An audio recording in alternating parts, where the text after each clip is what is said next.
Hi everyone, thanks for visiting my channel. If you're new here, welcome. I'm Carol, the Thrifty Chic Housewife. I'm so glad that you stopped by and I hope that you will consider subscribing to my channel. Please like and share my videos and follow me on social media. I have all the links in the description box below the video for your convenience. So anyway, for the last several videos, we've been doing a lot of canning, right?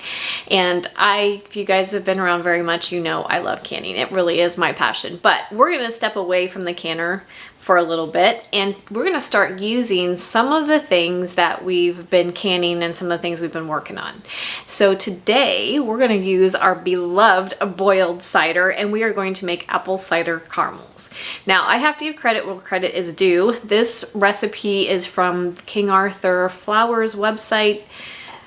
I think they've changed their name. I think it's King Arthur Baking now. It's not King Arthur Flour, it's King Arthur Baking. It's from their website and they are the ones who started the whole boiled cider craze to begin with. So they have a great recipe on their website for what we're gonna do today for the apple cider caramels, and I think it is a perfect time of year to be doing that. Fall is all about apples and caramel goes so well with apples, right?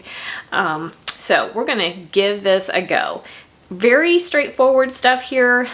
Since we are making a caramel, we are making a candy, so you're going to need a candy thermometer so that you can monitor your temperature of the ingredients that we're going to be putting in our pan. So you're going to need that, and then an 8x8 baking pan, and we need corn syrup, heavy whipping cream, some butter, some sugar, our boiled cider, of course, that is the star of the show, and then a few spices. You can use apple pie spice here, or I didn't have any on hand, so I just made my own, and that includes cinnamon, ginger, and either nutmeg or allspice.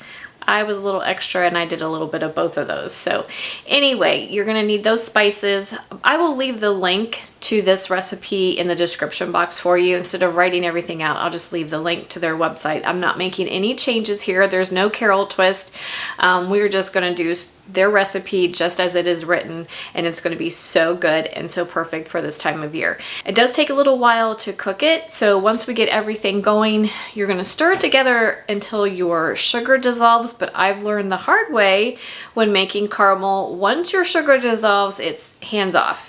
You do not want to do any more stirring. If you do, you will mess it up. So I'm going to bring you in close and we're going to get started working on these. Once we pour them in our pan, we're going to let them sit at room temperature for 12 to 18 hours is what's recommended on their recipe, and then we can cut them.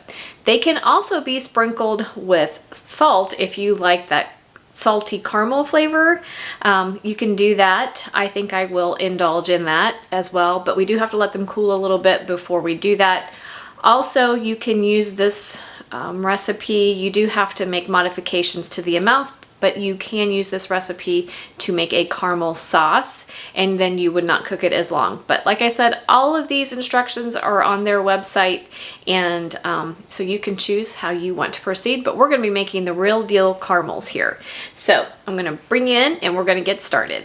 Okay guys, first things first, I did mention you do need an 8x8 baking pan. I'm just using a cake pan, and you want to lightly grease it. I did spray it with cooking spray, and then I have parchment in it. You want to make sure you prep your pan first because you need it ready when your candy is ready. There's no taking time to prepare it. So make sure you have your pan prepared and then set it aside.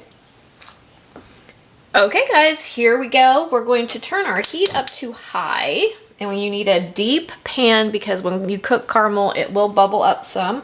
So turn your heat to high, have a deep pan, have your candy thermometer ready, and then we're ready to put everything in our pot. So we need 6 tablespoons of butter.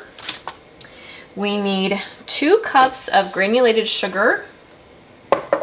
We need 2 cups of heavy whipping cream.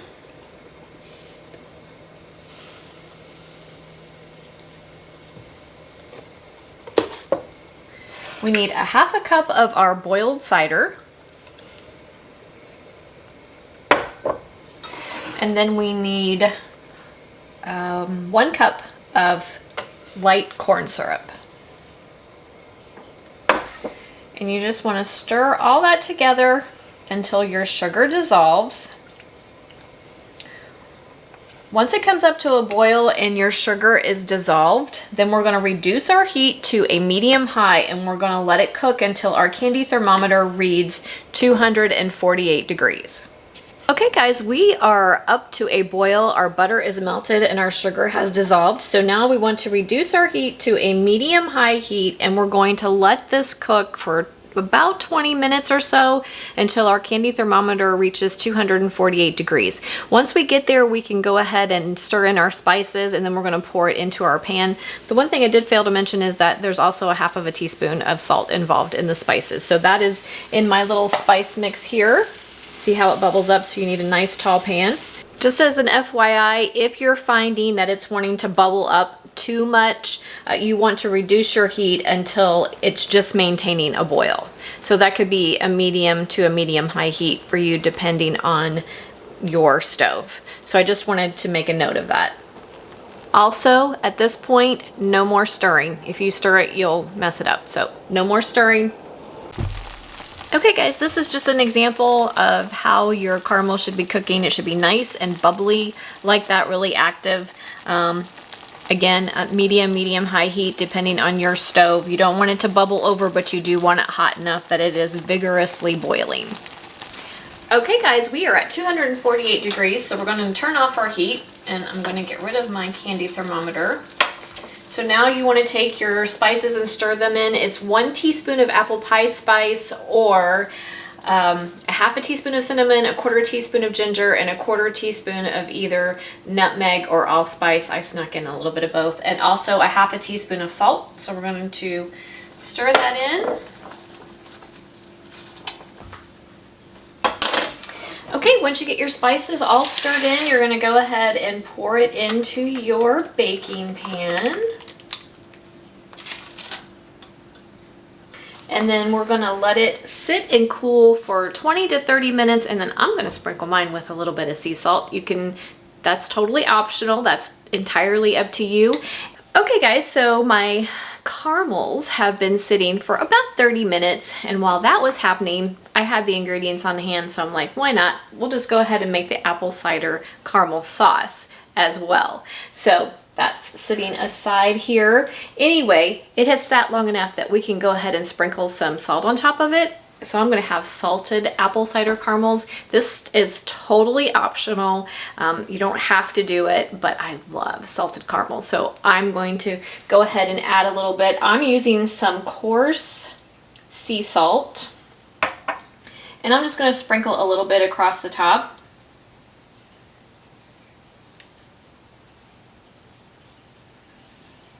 And in their instructions, it does say that the salt will disappear into the caramel. It will sink into the caramel.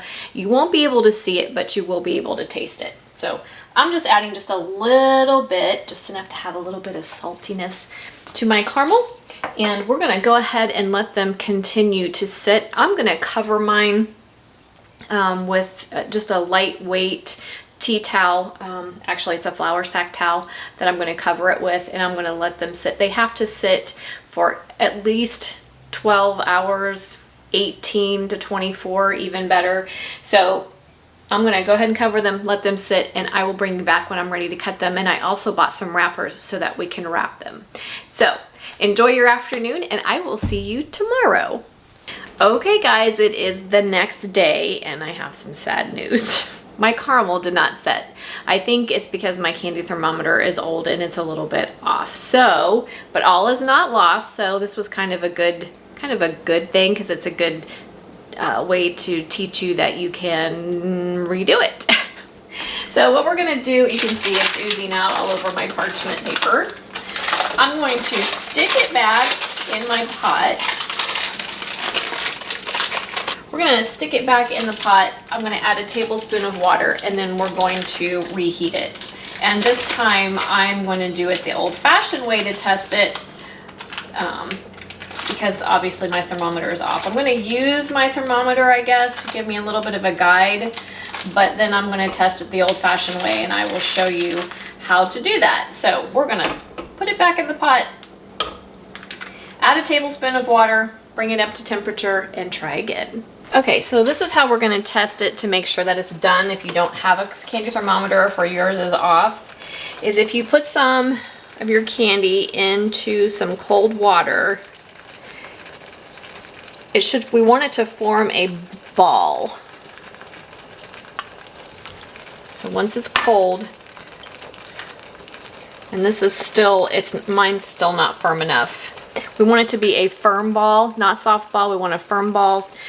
So I need to keep cooking mine, and we will test it again. Okay guys, my candy is finally ready. I dropped some into my cold water, and it formed a ball, and it's still pliable, but it's firm. So I'm ready. So we're gonna try this again. Yeah, my candy thermometer was way off, like by 10, 15 degrees. Okay, so I'm gonna let that set till it's cool, and then this time I'm gonna put it in the refrigerator and see if I can get it to set up just a little bit quicker so I can try and finish my video today.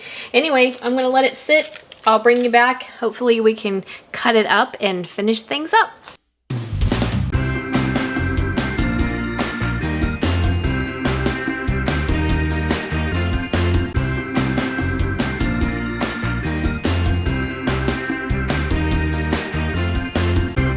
Okay guys, we are all done. Once I got my caramel, cooked it the second time, I just went ahead and poured it in my pan like you saw, and then I just let it sit at room temperature till it cooled, and then you can put it in the fridge for an hour or so, and it will become the correct texture of caramel for you. If you want to cut it more quickly, I know King Arthur's instructions are to let it sit for 12 to 18 hours, and since I messed that up and it didn't work right, I just went ahead and let it cool to room temperature and put it in the refrigerator, and I think that that works just as well, if not better, than having all that wait time at room temperature. So that worked perfectly. Then just cut it in 1-inch squares, and then I just wrap them in these cute little wrappers so that they're good to go, and I will leave you a link to these wrappers in the description box below. You can cut your own out of wax paper, but why cut your own when they can be pre-cut and to the right size and all ready for you? So anyway, I did mention that I went ahead and made the caramel sauce as well, because I thought, why not? I had all the ingredients out. So I just wanted to show you the texture of the caramel sauce. This is at room temperature. When it first comes out of the refrigerator, it's a lot like peanut butter is, but this is what it is at room temperature. So it's gonna be so good on ice cream, over cake, even over an apple dumpling or anything like that. Be fantastic. When you taste the caramel, you get just a little bit of the spice in the background, and at the very end you taste this really nice apple flavor. It's so good. So I hope you guys will give these a try. Make sure your thermometer is correct. Like I said, I had problems because my thermometer was off. So it's important to make sure your thermometer is working correctly. When you are making candy, the temperature is really, really important. So make sure you have a nice working thermometer. That will help you out, and you won't have to do it twice like I did. But if you go too far either way, if they're too soft or if they're even too hard, you can pop them back into the pan, add a tablespoon or 2 of water, cook them to the correct temperature, and redo them. So there's nothing lost. And I will leave the link to that. I found that out on the Land O'Lakes website. They talked about making caramels and gave some great advice there. So I will leave that link for you as well. But this is really fun to do. It's going to be so fun for the holidays, and they are so tasty. So I hope you'll give them a try. If you have any comments or questions for me, leave them for me in the comment section.